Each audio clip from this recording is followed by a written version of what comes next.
آج لوگوں کو پرواہ نہیں کہ روزہ کیا چیز ہے، خام خواہ برباد کر دیتے ہیں۔ ارشاد فرمایا مدنی کریم صلی اللہ تعالی علیہ وسلم نے اگر کسی نے ایک روزہ چھوڑ دیا 100 سال تک رات دن گرمی سردی روزہ رکھتا رہے ایک روزے کا بدلہ ہرگز نہیں ہو سکتا۔ رمضان کے ایک روزے کا بدلہ نہیں ہو سکتا۔ یہ بیان زندگی بدل دینے والا اور ایمان کو تازہ کر دینے والا بیان ہے۔ آپ بھی اس بیان کو انتہائی غور سے سنیں اور آپ کے ساتھ انشاءاللہ میں بھی سنتا ہوں۔ اور یہ بھی کوئی انسانیت ہے کہ اپنے رب سے دھوکہ کرنا، اپنے رب سے چلاکی مارنا؟ جس نے کاروبار دیا، جس نے دھندا دیا، جس نے روزی دی، جس نے اولاد دی، جس نے جوانی دی، جس نے سب کچھ دیا، اس کے احکام میں، اس کے قانون میں ہیرا پھیری۔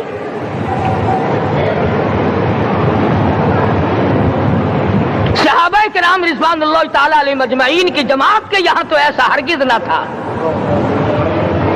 وہ لوگ تو تن من دھن سے اپنے آپ کو قربان کیا کرتے تھے۔ اب آپ خیال فرمائیں کہ رمضان کا 17واں روزہ ہے اور جنگ بدر ہوا ہے۔ اسلام کی سب سے پہلی لڑائی روزوں میں ہوئی، اسلام کی سب سے پہلی لڑائی روزوں میں ہوئی۔ صحابہ کے پاس ریشن نہیں، اسلحہ نہیں، ساز و سامان نہیں، تلوار نہیں، تیر نہیں، گھوڑے نہیں، اونٹ نہیں، کچھ بھی نہیں، مگر پہلا میدان محمد کریم صلی اللہ علیہ وسلم کو جو صحابہ کرام کو بھگتنا پڑا وہ روزے کے ساتھ تھا اور گرمی کا موسم تھا۔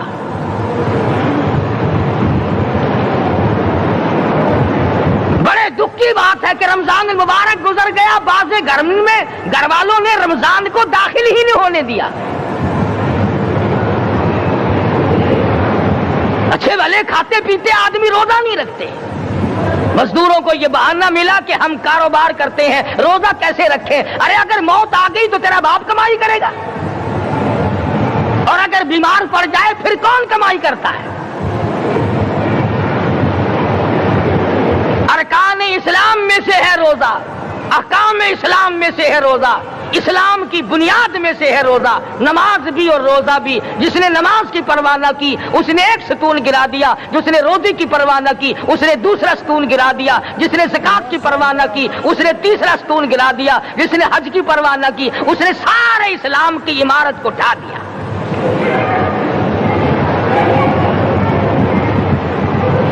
ارشاد فرمایا مدنی کریم صلی اللہ تعالی علیہ وسلم نے کئی لوگ قیامت کے دن اپنی قبر سے اٹھیں گے، ان کے منہ سے کستوری کی خوشبو آ رہی ہوگی۔ لوگ کہیں گے الہی یہ کون لوگ ہیں؟ جواب ملے گا تم کھایا کرتے تھے، تم پیا کرتے تھے، یہ روزے رکھا کرتے تھے، روزہ رکھنے والے لوگ ہیں۔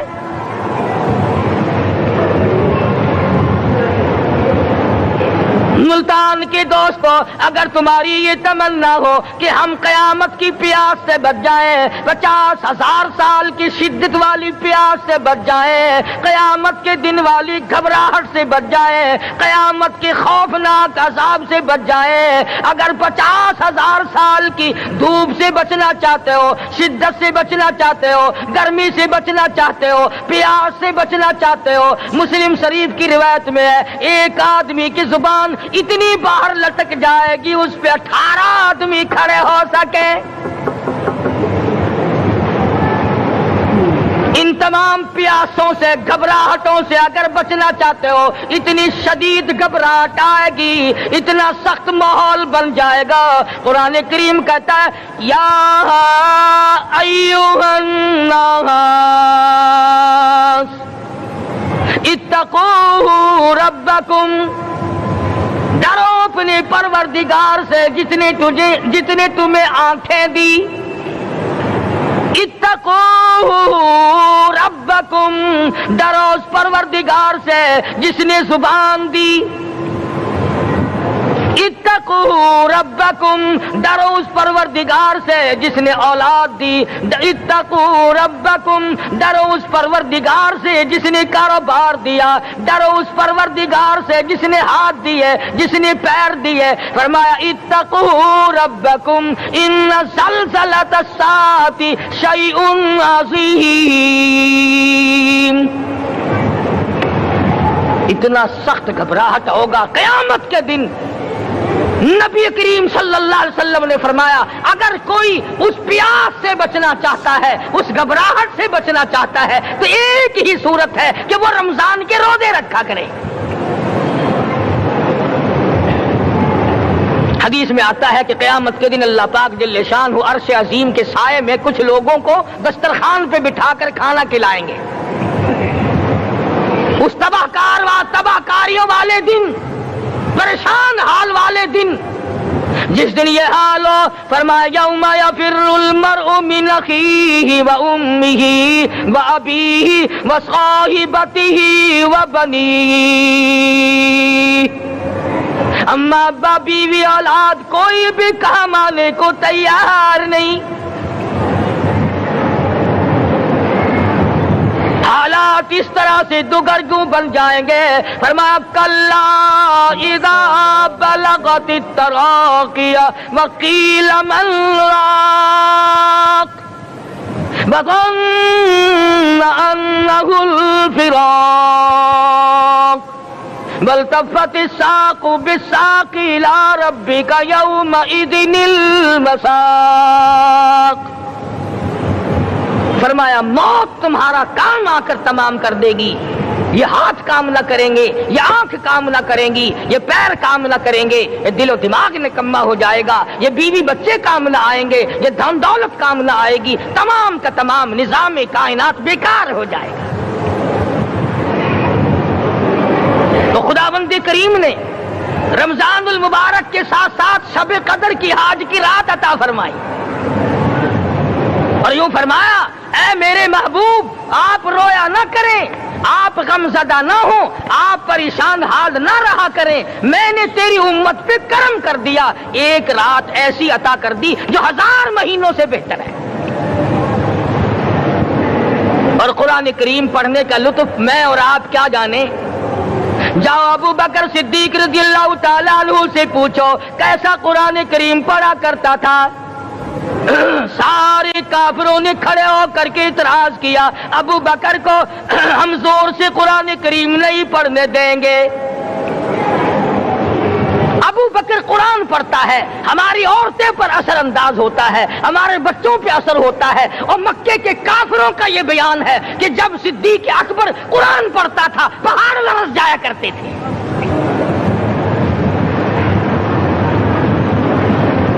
صدیق سے قرآن پڑھنا سیکھو.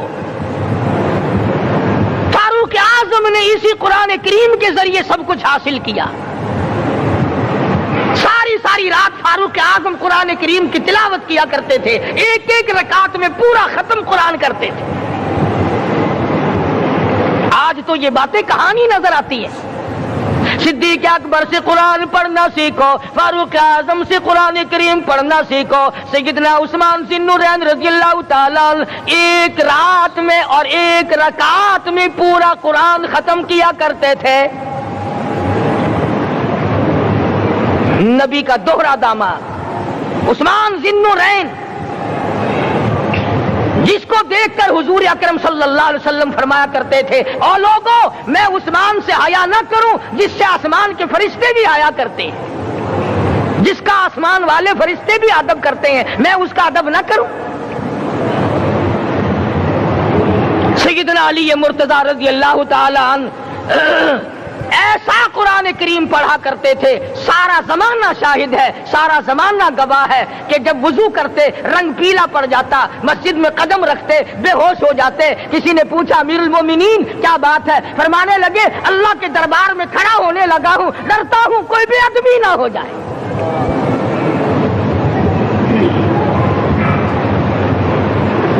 قرآن کریم ان سے پڑھنا سیکھو. حسین نے تلوار کی تلواروں کی چھاؤں میں قرآن پڑھا, نیزے کی نوک پہ قرآن پڑھا. سعید بن مسیب نے تلواروں کی چھاؤں میں قرآن پڑھا. حضرت امام احمد بن حنبل نے کوڑوں کی گونج میں قرآن پڑھا. ابو حنیفہ رحمت اللہ علیہ نے جیل سے جنازہ نکلنے سے پہلے قرآن پڑھا. علامہ ابن تیمیہ نے جیل کے مینارے میں قرآن پڑھا اور کوڑے کھائے.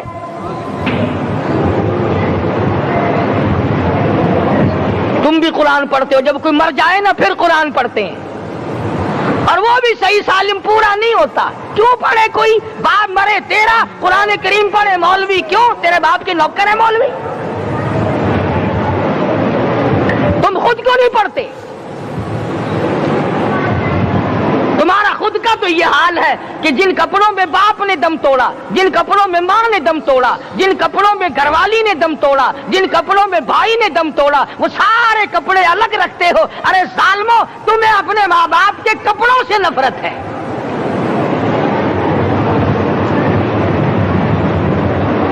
باپ کی دکان سے نفرت تو نہیں، باپ کی چارپائی سے بڑی نفرت ہے۔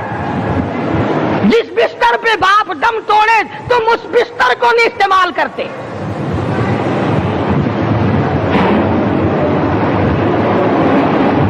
رسموں میں ڈوبے پڑے ہیں لوگ، رسمیں بنا رکھی ہیں، یوں کرنا چاہیے اور اس طرح سے کرنا چاہیے، لہد کے پانی سے بچو، مردے کے کپڑے سے بچو، مردے کی چارپائی سے دور رہو، فلاں چیز سے دور رہو۔ تم نے کبھی یہ بھی سوچا کہ اگر تمہارے بس کی بات ہو تم موت سے بھی دور رہ کے دکھاؤ نا؟ اور وہ تو یہ شکر ہے کہ اللہ پاک نے قانون موت کا اپنے ہاتھ میں رکھا، ورنہ یہ جتنے بڑے بڑے ہیں نا، یہ سارے کے سارے فرشتوں کو پیسے دے کر ہمیں مرواتے رہتے۔ یقین جانو، سرمایہ دار اور یہ بڑے بڑے افسر سب بچے رہتے، ہمارا تختہ نکلوا دیتے۔ شکر ہے اسرائیل رشوت نہیں لیتا۔ اگر وہاں نوٹوں کے تھبے چلتے تو یقین جانو چپکے سے کان میں کہہ دیا کرتے اسرائیل کے برابر والے کا کام کر دے، میرا نہیں، برابر والے کا رگڑا نکال دے۔ اللہ نے نظام اپنے ہاتھ میں رکھا، پھر بھی لوگ نہیں ڈرتے۔ فرمایا تبارک الذی بیدہ الملک، تمام برکتیں اس ذات کے ہاتھ میں ہے جس کا ملک میں راج ہے۔ وَهُوَ عَلَىٰ كُلِّ شَيْءٍ قَدِيرٌ، ہر چیز پہ وہ قادر ہے۔ سمندر کا قطرہ قطرہ اس کے قبضے قدرت میں، درختوں کا ایک ایک پتا اس کے قبضے قدرت میں، زمین کا ایک ایک ذرہ رب العالمین کے قبضے قدرت میں ہے، پہاڑوں اور پتھروں کی ایک ایک کنکری اللہ کے اپنے قبضے میں ہے، موت اور زندگی کا نظام بھی اس نے اپنے قبضے میں رکھا ہے۔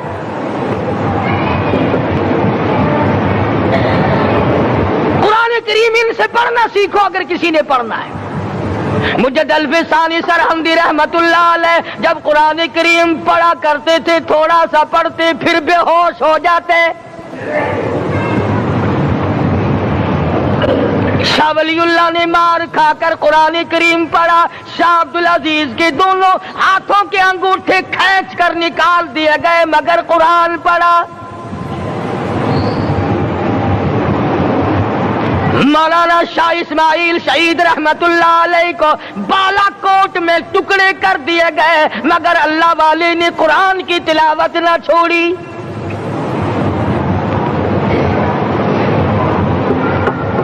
ان حضرات نے قرآن پڑھا ہے۔ ہمیں اگر قرآن کی لذت آ جائے، قرآن کریم کا مزہ معلوم ہو جائے، حلاوت معلوم ہو جائے، ہم تمام زندگی تلاوت ہی کرتے رہیں۔ حضرت لاہوری رحمت اللہ علیہ رات دن تلاوت کیا کرتے تھے۔ ظالم افیسروں نے برف کی سلی پہ لٹا لیا اور حضرت سے کہا گیا کہ آپ اپنے مطالبے ختم نبوت سے دستبردار ہو جائیں، تو حضرت نے جواب دیا میں جان کا سودا کر چکا ہوں، ایمان کا سودا نہیں کرتا۔ سید عطا اللہ شاہ صاحب بخاری سب کہہ دو رحمت اللہ علیہ جیل میں ہے، 20 سیر گندم روزانہ پیسنے کے لیے ملتی ہے، پسا ہوا آٹا انتظامیہ کے حوالے کر دیتے ہیں۔ حیران ہے انتظامیہ، کس وقت چکی چلاتا ہے بخاری، کس وقت پیستا ہے، یہ تو قرآن پڑھتا رہتا ہے۔ سپرڈنٹ جیل نے چھاپا مار کر دیکھا، پچھلی رات کو قرآن کریم بیٹھا ہوا بخاری پڑھ رہا ہے، سورت یوسف کی تلاوت ہو رہی ہے، چکی خود بخود چل رہی ہے،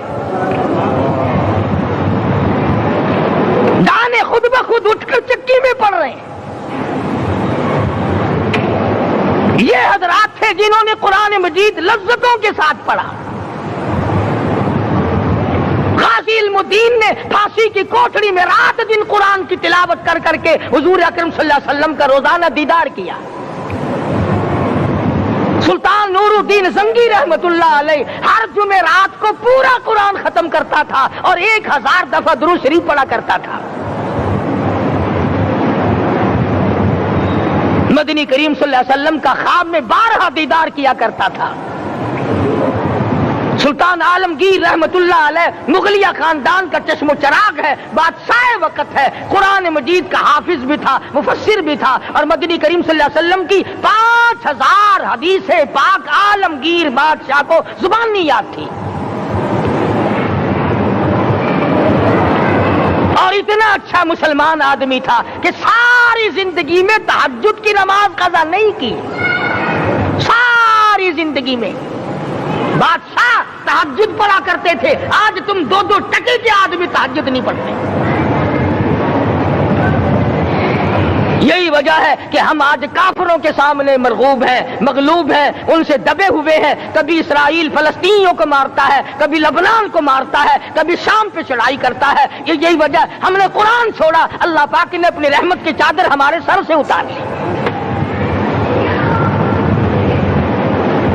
قرآن کریم کی لذت ان لوگوں کو ملی جنہوں نے ہر موڑ پہ تلاوت کی۔ صحابہ کرام رضوان اللہ تعالی علیہ مجمعین میں سے ایک رات ایسی آئی، حضور صلی اللہ علیہ وسلم نے فرمایا کہ آج ہماری پہرے داری کون کرے گا؟ 2 انصاری جوان اٹھے اور وہ کہنے لگے کہ ہم کریں گے۔ چنانچہ حضور صلی اللہ علیہ وسلم نے ان کو پہرے دار بنا دیا۔ کمال کی زندگی صحابہ کرام کی، کوئی کسی کی کوٹھی کی چوکی داری کرے گا، کوئی کسی کے بنگلے کی چوکی داری کرے گا، کوئی غلہ منڈی کی چوکی داری کرے گا، کوئی سبزی منڈی میں چوکی داری کرے گا، کوئی کپڑا مارکیٹ میں چوکی داری کرے گا، کوئی لوہا مارکیٹ میں چوکی داری کرے گا۔ یہ انصاری جوان کتنے خوش نصیب ہے جو کالی کملی والے کے لشکر کی چوکی داری کر رہے ہیں۔ دونوں نوجوانوں نے آپس میں مشورہ کیا کہ بھئی جاگنا تو ویسے بھی ذمہ لگ گیا، تو سو جا میں جاگتا ہوں۔ چنانچہ جاگنے والے نے سوچا کہ خالی جاگ کر کیا کروں گا، قرآن کریم کی تلاوت کروں اور نماز کی نیت باندھ کر تلاوت کروں تاکہ پروردگار عالم راضی ہو جائے۔ فرمایا فاذکرونی اذکرکم واشکروا لی ولا تکفرون، تم مجھے یاد کرو میں تمہیں یاد کروں گا، اگر تم مجمع میں مجھے یاد کرو گے میں فرشتوں کے مجمع میں تمہیں یاد کروں گا، اور اگر تم مجھے تنہائی میں بیٹھ کے یاد کرو گے تو اللہ پاک جل شانہ فرماتے ہیں میں تمہیں عرش عظیم پہ یاد کروں گا۔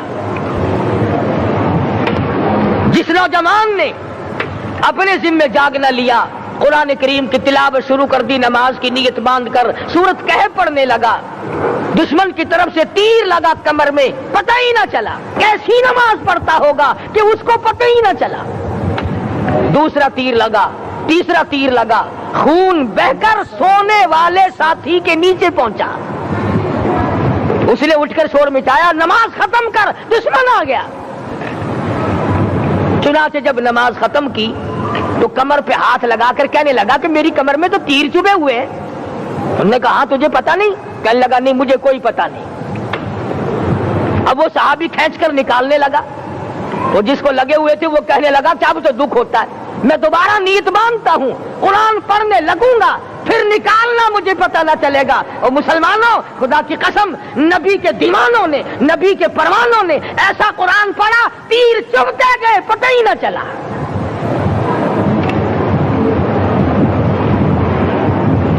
میرے نبی تیرے نبی ساری کائنات کے نبی، عرشیوں کے نبی، فرشیوں کے نبی، مدنی کریم صلی اللہ علیہ وسلم نے ایک ایک وقت میں 15 دن درختوں کے پتے چبا کر خدا کا قرآن پڑھا۔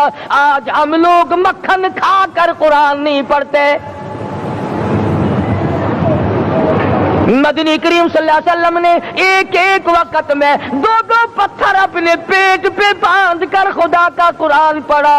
آج ہم لوگ ہزاروں نعمتیں کھا کر قرآن کریم نہیں پڑھتے.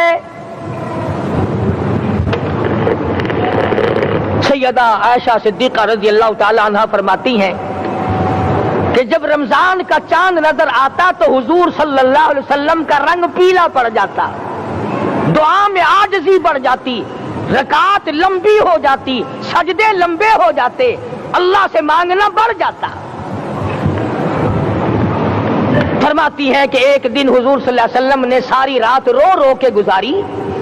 تو صبح کو میں نے عرض کیا کہ یا رسول اللہ, آپ اتنے پریشان جو ہوتے ہیں, کیا آپ کو اپنی بخشش کا یقین نہیں؟ تو آپ نے فرمایا میری عائشہ, جب مجھے یقین ہے تو کیا میں خدا کا شکر گزار بندہ نہ بنوں؟ اس نے جو مجھے اتنا بڑا مرتبہ عطا کیا ہے, میں اس کا شکر گزار بندہ نہ بنوں؟ نبی ساری رات روئے, امتی ساری عمر میں ایک دن نہ رویا. فرمایا ان تعذبهم فإنهم عبادك, ان تعذبهم فإنهم عبادك وَإِن تَغْفِرْ لَهُمْ فَإِنَّكَ أَنْتَ الْعَزِيزُ الْحَكِيمُ. ساری رات گزار دی اسی آیت کو تلاوت کرتے کرتے.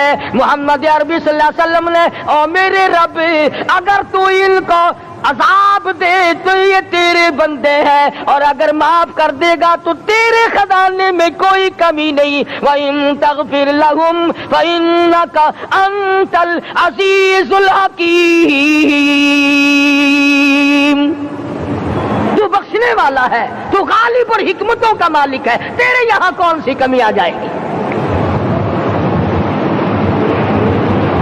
صحابہ کرام تو جیا کرتے تھے اسی کے سہارے سے.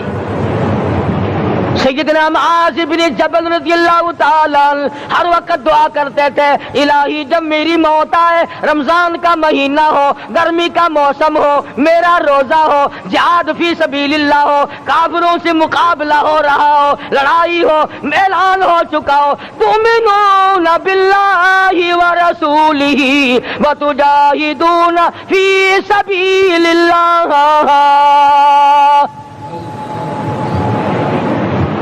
حضرت معاذ دعا کرتے ہیں کہ میں تو یہ دعا کرتا ہوں کہ گرمی ہو, میرا روزہ ہو, کفار سے مقابلہ ہو, وہ میرے ٹکڑے کر دیں, میری زبان کاٹ دیں, تیری عدالت ہو, میری پیشی ہو. جب میرا خدا پوچھے معاذ دنیا سے کیا لایا, عرض کروں الہی زبان کٹا کے آیا ہوں, روزہ رکھ کر آیا ہوں, ارادہ یہ ہے کہ تیرے محبوب کے حوض کوثر سے روزہ افطار کروں گا.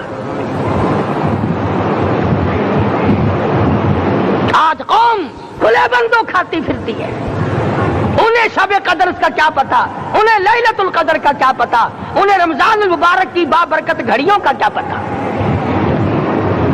فرمایا انا انزلناہ فی لیلۃ القدر وما ادراک ما لیلۃ القدر. شب قدر وہ رات ہے جس میں نے قرآن کو نازل کیا. جمہور علماء کے نزدیک آج کی رات ہے وہ جس میں قرآن کریم نازل ہوا. حدیث میں آتا کہ جنت میں درخت اسی رات میں لگائے گئے. حضور صلی اللہ علیہ وسلم نے فرمایا کہ جنت کو اسی رات میں سجایا جاتا ہے, جنت کے دروازوں کو کھول دیا جاتا ہے, ایک ہوا چلتی ہے, حلقے بجتے ہیں, پوچھا جاتا ہے یہ کیا بات ہے, جواب ملتا ہے کالی کملی والے کے امتیوں کے لیے جنت کو کھول دیا گیا.